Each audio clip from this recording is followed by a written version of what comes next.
everyone, and welcome back to my channel, or welcome to my channel if it's the first time you're visiting. If you have not already guessed by the title, today I'm going to be doing the best new releases of 2022. Wow, where has this year gone? So the idea behind this is I'm going to be rounding up my favorite fragrance releases of 2022, and that means the fragrances must have been released this year. And I would say the last couple of years have definitely blurred into one. So when I was looking through the fragrances and what year they released, some of them were 2021, which really shocked me because I felt like they had just released a few months ago. But anyway, I have picked the fragrances that I own in my collection that have released in 2022 only. So if you like the sound of that, then please do keep on watching. But before we get started on the content, I would really appreciate it if you could subscribe to my channel. It really helps the channel out, and I will continue making fragrance content like this in the future. Plus, I would absolutely love it if you could join me over on Instagram. I've popped my handle on the screen. I love chatting to everyone in the direct messages. Plus, I'm always posting to my stories asking what content I should film next.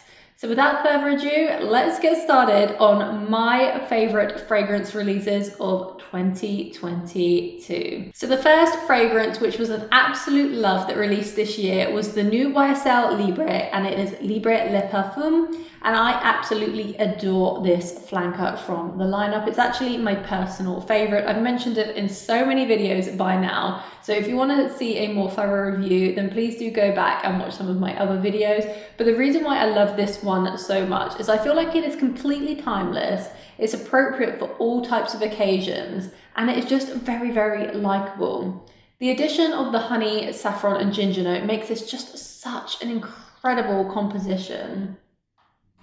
It's sweet, sexy, but classy. It's not too much. It's just balanced perfectly in my opinion. And that is why I think it is one of the best releases this year. The next fragrance release, which was absolutely incredible, was from YSL, and it is YSL Babycat. And this is from their Vestiaires collection. And this one is so incredible. If you haven't got your noses on this already, I would highly recommend you going to a department store and sampling it if you can. I know it still hasn't reached the US yet, but Selfridges and Harrods do keep restocking it. So do keep an eye out for those restocks, because I definitely think this is worth getting your hands on if you like a kind of resinous, spicy vanilla. It is, in essence, a saffron vanilla fragrance. I've spoken about this one as well so many times on my channel. So this video, I'm not going to be reviewing these fragrances in depth because I've got quite a few to get through, but I would highly recommend checking this one out. Go back and look on my channel if you want to hear more. But if you like those suede vanillas with a hint of saffron, I think you would absolutely love YSL's Babycat. The next fragrance, which was a huge hit in my opinion, was Kayali's newest release, which is Vanilla Royale Sugared Patchouli 64. This bottle is super shiny. I would try to do a close-up for you, but it's very reflective. I have done a dedicated video of this one on my channel if you want to find out more. This fragrance has definitely got a lot of love in the community, but there are also people that dislike it. Of course, that happens with any fragrance, so I'd highly recommend you sampling this one before just blind purchasing it. But from the Kayali lineup, I would say this is the most potent and intense fragrance. The longevity and the sillage are phenomenal. Like, I can smell this one from the other side of the room. Like, it's become my best friend's signature scent, and I love that for her. It is definitely a very rich and dense vanilla, but it has a heavy dose of patchouli in there. It does have a little bit of oud too, and a smoky level, which I don't pick up too much of, and a creme brulee note. So this is definitely such a fantastic release, and it's one of the more affordable fragrances within my list of my favorite discoveries this year. Another favorite is from Nishane, and this one is Tero. And this is from the new Time Capsule collection. It was one of 4, but Tero was my personal favorite from the 4. And this one is a very salted caramel. But don't think that this is a gourmand, because it goes in a bit more of a spicy direction. So you've got a really heavy dose of patchouli in there. You've got 2 types of pepper. You've got cinnamon, you've got oak, you've got amber, and there is a huge blast of vetiver in the base. It is definitely a unisex fragrance. So when you hear the note of caramel, don't think that this is going to pull super sweet. It really isn't. It is definitely a more spicy patchouli fragrance with a salted caramel note. It's not actually a salted caramel note. It has a note of salt and a note of caramel, but to me it smells like salted caramel. And then I definitely get the vetiver in the base. I think this is such a beautiful creation from Nishane. Now the weather has got a little bit cooler here in the UK, I'm going to be reaching for this a lot more. But yeah, if you can get a sample of this one, I would highly recommend trying it because I do think it is a very unique and likable niche fragrance. Next up, we have a brand that released 6 new fragrances within a collection, technically 7, but one of them's a Russian exclusive, and that is none other than Stephane Humbert Lucas, and it is the Serpent collection. So the first one I want to talk about is God of Fire. And I haven't actually spoken about this one too much on my channel. I did do a Stephane Humbert Lucas brand review, and I mentioned this a little bit more in the summer. However, I haven't reached for it within fall or winter yet, because to me, it's a very tropical fragrance. Oh, it's so good. Honestly, I think this is one of the best releases this year. You've got this really juicy, ripe mango note right there at the top, but it is there throughout the life or the wear of this fragrance. You have a lot of other berries and citruses in there, but then you've got a beautiful blast of tonka bean, which is one of my favorite notes ever. It also has amber, it has oud, has a very prominent ginger note in the opening. And if you have not sampled this one yet, I would highly recommend getting your nose on this one. I can't wait for the weather to get a little bit hotter in the UK because I think I prefer this one in spring, summer. Personally, I do think it could be worn all year round, but because it's kind of got that tropical kind of vibe to it from the fruity nose, I prefer it in the hotter climates. But yeah, God of Fire is such an incredible release. And I have 2 others I want to talk about from Stephane Humbert Lucas too. So let me put this one down and we're going to pick up the next one. So the next one I want to discuss is Venom Incarnet. And this one I have definitely spoken about quite a lot on my channel because this is one of my absolute favorite fragrances in my collection. I think this is one of the most seductive, kind of sexy date night fragrances. Totally unisex, by the way. It is a little bit more feminine leaning, but this would smell incredible on a man. And I do know men that wear this one too. But the reason why I love this one so much is because it has a note of strawberry at the top. But the strawberry smells so incredible. It also has caramel. Let me just open it up. Oh, this is good. It has strawberry, it has caramel, it even has raspberry, it has tonka bean, it has leather, cinnamon, woods, but what I mostly get from it is kind of a concoction between like the caramel, the strawberry, and the leather. I can't stop smelling this one. It is definitely one of my favorite fragrances and definitely signature scent worthy for me personally. And yeah, I could not rank Venom Incarnet highly enough. Definitely one of my favorite launches this year. I don't know if you can see this, but it is so cold in this room that I can actually see the cold air coming out of my mouth when I'm speaking. So I'm just gonna try and see if it comes out on the camera. I don't know if you could see that, but it's absolutely freezing. Well, depends what country you live in, of course, but it is -2 here at the moment. And our house is a very old house and it's very difficult to warm. The heat just doesn't stay there unless you have the heating on blast full time, and we're in an energy crisis at the moment, so yeah, my heating is not on full blast all of the time. Anyway, now that is out of the way, I'm going to get on to the 3rd fragrance from Stephane Humbert Lucas, and this one is Sand Dance, and I actually think this one is most appropriate for the winter season. It is phenomenal. So this is Sand Dance, and this is like a boozy, lactonic, kind of cozy scent. I can imagine like having a cozy kind of cream liqueur sitting by the fireplace. I've got a blanket over me and I'm just having a nice time with family or friends. That's kind of the feeling I get from it. It has a heavy dose of whiskey in there, and I'm not a whiskey drinker. I don't enjoy whiskey, but I absolutely love this fragrance. It also has cacao, benzoin, coriander seeds, cashmere, and so it is an ultimate cozy scent in my opinion. You're going to smell incredible if you wear this one. And I know a few of you have bought this and said that you absolutely love it, so that makes me really happy. But I would 100% recommend trying to get your nose on Sand Dance if you haven't already. I think the whole collection, the whole Serpent collection, is absolutely fantastic. Anyway, I'm going to move on from Stephane Humbert Lucas, but I think it's such a great collection that released this year. Next up, I have 2 fragrances from Memoirs of a Perfume Collector, and the first one I want to discuss is Musk Mantra. And this one is the newer release out of the 2 I'm going to be discussing. This one only launched, I believe, last month.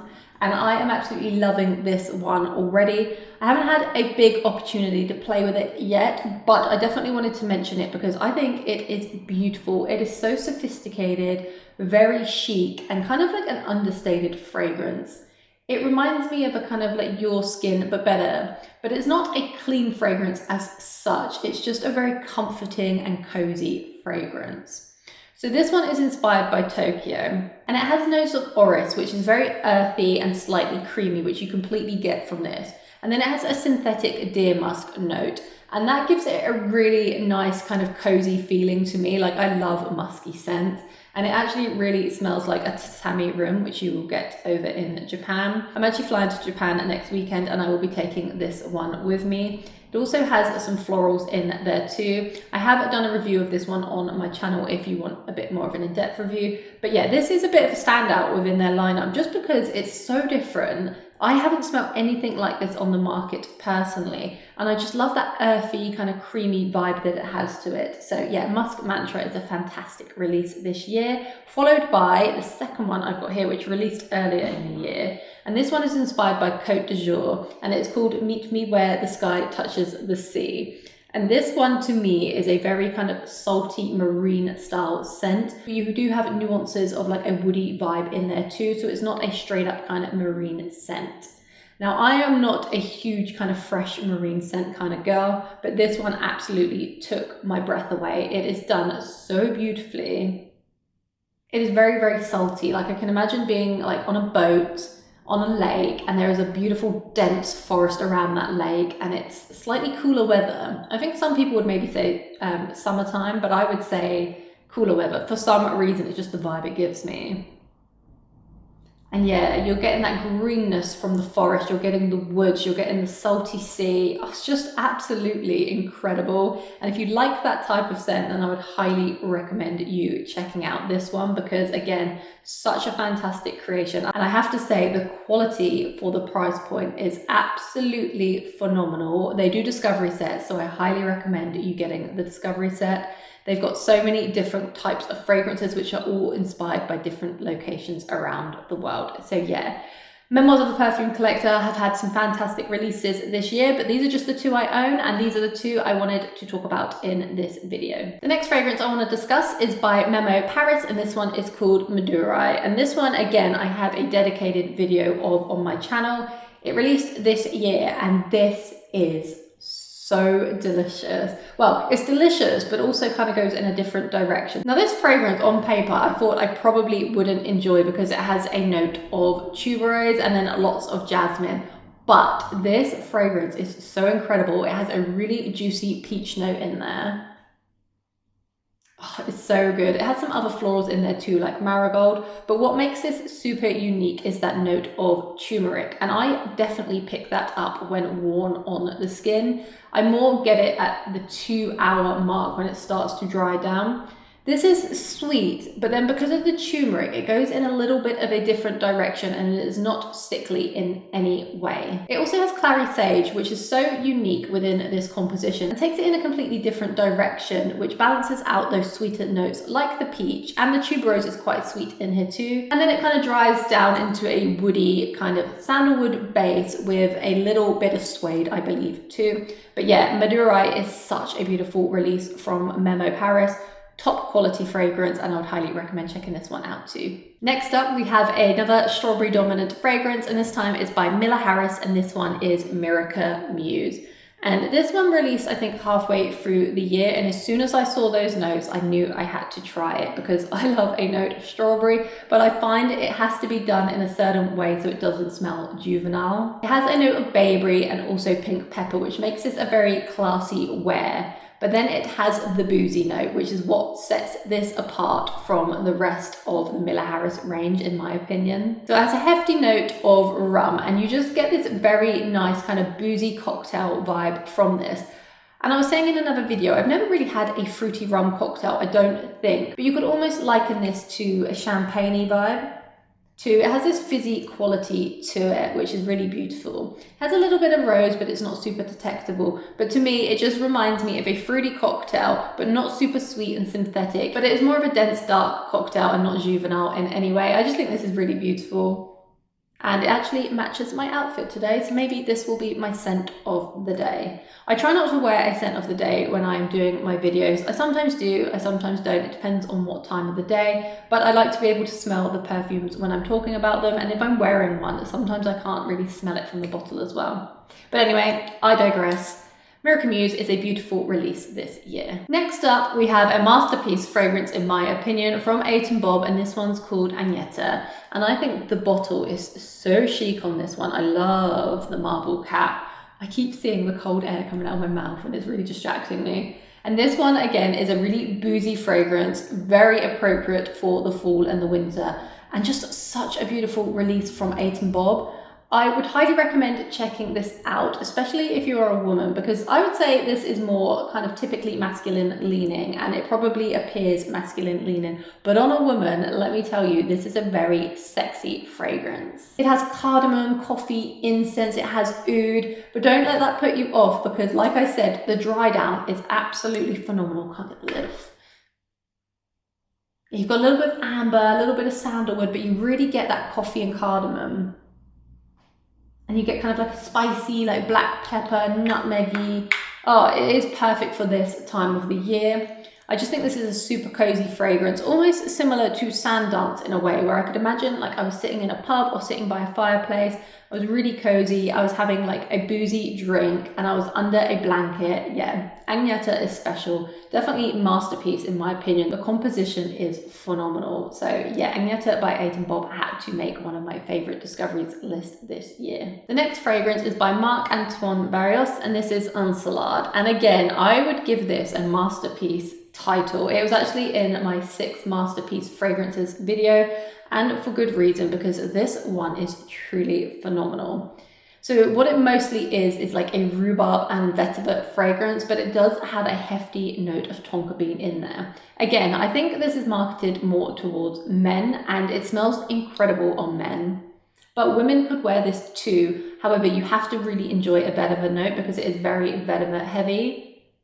But when you combine that kind of tart rhubarb with the vetiver, it creates for such an interesting composition. I've never personally smelled anything like this before, and that is why I think it is a truly special launch this year. 1 or 2 sprays max is more than enough. This is one of the most beast mode fragrances in my collection. It is so strong. When my fiance wears this, it's actually really difficult to get out of clothes. So I washed his jumper, took it out of the laundry, and you could still smell Encelade. So that will tell you something about the longevity, but 100% one of my favorite releases this year. I think it's absolutely phenomenal, and yeah, it's a must sample. And the last fragrance that I have a full bottle of is by Boucheron, and this one is called Feve Tonka. And if you watch my videos, you probably already know that I absolutely love a Tonka based fragrance. And this one is a straight up Tonka in my opinion.